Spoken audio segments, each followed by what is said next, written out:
Hello guys, universe knowledge में आपका स्वागत है। मेरा नाम अभिषेक कुमार और आज की इस वीडियो में हम बात करेंगे फ्रेम ड्रैगिंग इफ़ेक्ट के बारे में। तो ये हमारा इंट्रोडक्शन है। तो पहला हम पढ़ेंगे फ्रेम ड्रैगिंग इफ़ेक्ट और फिर दूसरा हम पढ़ेंगे क्लोज टाइम लाइक कर्व। तो फ्रेम ड्रैगिंग इफ़ेक्ट जो है किसी भी हैवी ऑब्जेक्ट के रोटेशन की वजह से जो स्पेस टाइम में ट्विस्टिंग आती है उसे हम कहते हैं फ्रेम ड्रैगिंग इफ़ेक्ट। ठीक, क्लोज टाइम लाइक कर्व ये अलाउ करता है हम टाइम ट्रेवल कर सकते हैं। ठीक, तो ये दो चीज़ हम इस वीडियो में हम जानेंगे। ठीक, तो एक नई एनर्जी के साथ हम वीडियो को करते हैं स्टार्ट। तो आगे तक वीडियो देखते रहिए।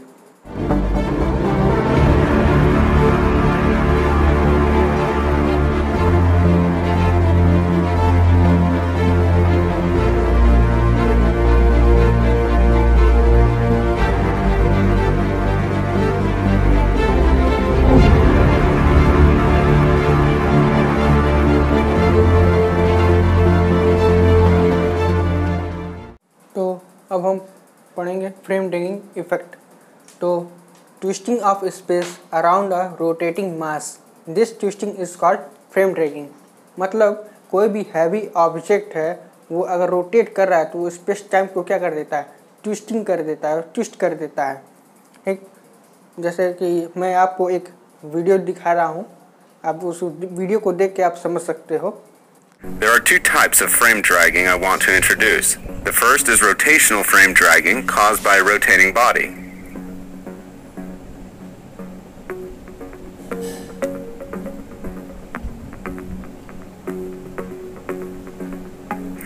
The second is translational frame dragging caused by a body moving through space. So what causes frame dragging? Einstein gives us some. तो जो ट्विस्टिंग जो है फ्रेम ड्रैगिंग, उसके दो टाइप्स होते हैं, एक रोटेशनल होता है, एक ट्रांसलेशनल होता है। हम ट्रांसलेशन को हम लीनियर भी बोल सकते हैं। ठीक, जैसे आप वीडियो में देख कर ही समझ ही गए होंगे कि रोटेशनल में कैसा फ्रेम ड्रैगिंग का इफ़ेक्ट होता है और ट्रांसलेशन में फ्रेम ड्रैगिंग का जो है कैसा इफ़ेक्ट होता है। तो हम यहाँ पे मैंने ये बताया था अपने पिछली वीडियो में, मैंने जनरल थ्योरी ऑफ रिलेटिविटी अगर पार्ट 1 आपने देखा होगा तो वहाँ पे मैंने बताया था कि कोई भी हैवी ऑब्जेक्ट जो है वो क्या करता है, उसके मास की वजह से जो स्पेस टाइम है वो कर्व हो जाता है। ये बात मैंने वहाँ पे बताई हुई थी। तो यहाँ पे वो चीज़ देख भी रहे हो आप। तो यहाँ पे अगर ये जो अर्थ है, हमने एक एग्जाम्पल लिया है अर्थ का ही। तो यहाँ पे अर्थ है, हम इस अर्थ को हम यहाँ से हटा दें तो आप देखोगे कि हमारा स्पेस टाइम जो था वो कर्व था, लेकिन अर्थ के हटाने की वजह से स्पेस टाइम क्या हो गया, फिर से वापस एक फ्लैट में आ गया। क्यों हुआ ऐसा? एक और एग्जांपल से उस चीज़ को समझते हैं। मान लीजिए स्प्रिंग है, स्प्रिंग को हम क्या करें, स्ट्रेच करें, अपनी तरफ खींचें, तो खींचने के बाद जो हम वापस छोड़ दें, वापस ये स्प्रिंग क्या करता है, एक अपने ओरिजिनल शेप में वापस आ जाता है। या फिर हम उसे यहाँ से पुश करें स्प्रिंग को, हाँ ठीक है, यहाँ पे मैं जिस तरह से मैंने डायग्राम बनाया ही दिया है, मैंने पुश किया है। फिर पुश करने के बाद जो है फिर हम उसे छोड़ दें, फिर वापस जो है स्प्रिंग क्या करता है, अपने ओरिजिनल शेप में आ जाता है। यानी कि ये जो स्प्रिंग की जो ये जो प्रॉपर्टी है क्या शो करती है कि वो स्प्रिंग क्या है, इलास्टिक है। ठीक उसी तरह यहाँ पर भी आप देख सकते हो कि स्पेस टाइम में कोई भी हैवी ऑब्जेक्ट अगर हम रख रहे हैं तो वो स्पेस टाइम को क्या कर दे रहा है, कर्व कर दे रहा है। ठीक, लेकिन अब हम कोई भी ऑब्जेक्ट हटा दे रहे हैं, फिर वापस क्या है, अपने ओरिजिनल शेप में आ जा रहा है। फिर यहाँ पे फिर ऑब्जेक्ट रखेंगे, फिर इस तरह से क्या करेगा, स्पेस टाइम को कर्व कर देगा। तो इससे पता चला कि हमारा जो स्पेस टाइम है वो कैसा है, इलास्टिक है। यानी कि ये जो थ्योरी है फ्रेम ड्रैगिंग इफेक्ट, ये भी बताता है कि हमारा जो स्पेस है वो कैसा है, इलास्टिक है। ठीक, तो अब इसमें हम आगे चलते हैं। ठीक है, ये जो फ्रेम ड्रैगिंग इफेक्ट है, इस थ्योरी को दो साइंटिस्ट ने डिराइव किया था, जोसेफ लेंस और हैंस थेरिंग। और इस थ्योरी को जो है जनरल थ्योरी ऑफ रिलेटिविटी के इक्वेशन से ही इसे डिराइव किया गया था, जो कि 1918 में किया गया था डिराइव इसको। ठीक, और हम जानते ही हैं कि न्यूटोनियन ग्रेविटी में जो है हम कोई भी बॉडी जो है उसका ग्रेविटेशनल फील्ड किस पे डिपेंड करता था, सिर्फ और सिर्फ मास पे डिपेंड करता था। ऐसा न्यूटोनियन ग्रेविटी में बताया गया है।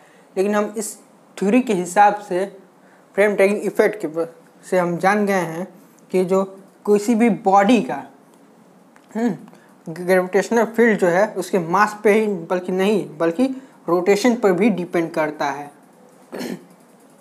ठीक, यानी कि कोई भी जो है बॉडी है उसका ग्रेविटेशनल फील्ड किस पर डिपेंड करता है, मास और रोटेशन पर भी डिपेंड करता है।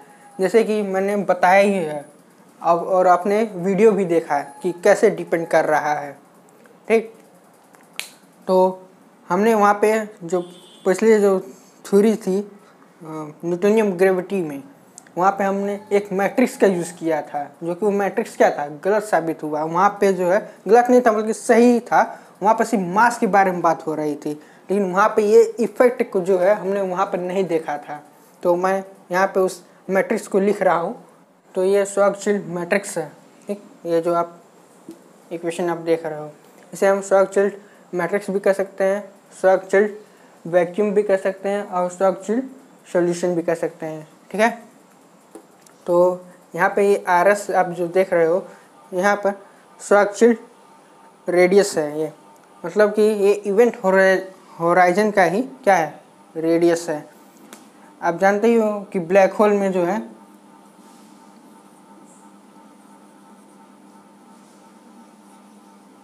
ब्लैक होल में ये क्या है, एक ब्लैक होल का मैंने छोटा सा डायग्राम बनाया है। ये रेडियस पार्ट है, मतलब ब्लैक पार्ट है, जो कहते हैं ना इवेंट होराइजन, ब्लैक पार्ट है। ये क्या है, इवेंट होराइजन है ये। तो यहाँ पे कोई भी ऑब्जेक्ट या फिर इनफैक्ट लाइट भी इसके यहाँ से जो इवेंट होराइजन से स्केप नहीं हो सकती है। तो उसी इवेंट होराइजन का ही क्या है, ये रेडियस है। और ये जो रेडियस है इसका इवेंट होराइजन का ही RS, ये किस पे डिपेंड कर रहा है, मास पे डिपेंड करता है। और यहाँ पे m क्या है, यहाँ पे जो m है वो है मास ऑफ ब्लैक होल। यहाँ पे m जो है मास ऑफ ब्लैक होल है, और यहाँ पर g जो है यूनिवर्सल ग्रेविटेशनल कांस्टेंट है, c जो है स्पीड ऑफ लाइट है।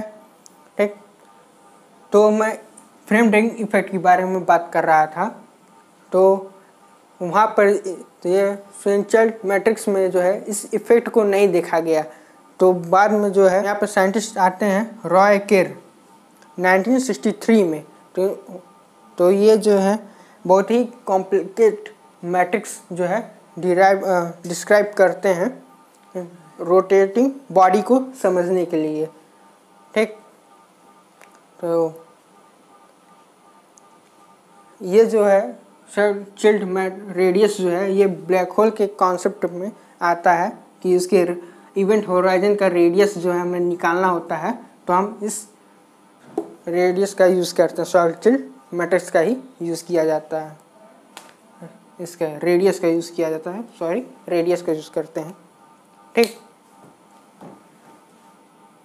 तो जो है नासा जो है तो इस एक्सपेरिमेंट को फ्रेम ड्रैगिंग इफेक्ट के एक्सपेरिमेंट करते हैं कि देखते हैं कि ये इफ़ेक्ट असल में है भी या फिर नहीं। तो नासा जो है इस एक्सपेरिमेंट परफॉर्म करती है 2004 में। ठीक, तो नासा जो है एक एक्सपेरिमेंट परफॉर्म करती है 2004 में। ठीक है, हाँ, तो एक्सपेरिमेंट के लिए वो एक सैटेलाइट बनाती हैं, ग्रेविटी प्रोब B, ये सैटेलाइट का नाम है। तो उसे एक्सपेरिमेंट किया जाता है कि फ्रेम ड्रैगिंग इफेक्ट होता है कि नहीं होता है। तो उससे कंफर्म हो गया कि फ्रेम ड्रैगिंग इफेक्ट जो है होता है हमारे स्पेस में। ठीक, तो आप उसका इमेज भी आप देख रहे होंगे। ठीक, तो ये फ्रेम ड्रैगिंग इफेक्ट जो है ख़त्म होता है यहाँ पे। अब मैं बताऊँगा क्लोज टाइमलाइन कर्व। ठीक, अब जानेंगे कि क्लोज टाइम लाइक कर्व क्या होता है। क्लोज टाइम लाइक कर्व, तो क्लोज टाइम लाइक कर्व क्या होता है? ये अलाउ करता है टाइम ट्रेवल को, ठीक। और ये इसका जो कॉन्सेप्ट है वो जनरल थ्योरी ऑफ रिलेटिविटी के इक्वेशन से आया है, ठीक। और ये प्रोड्यूस कैसे होता है क्लोज टाइम लाइक कर्व? ये फ्रेम ड्रैगिंग इफेक्ट से प्रोड्यूस होता है, ठीक। बस इतना ही है क्लोज टाइम लाइक कर्व।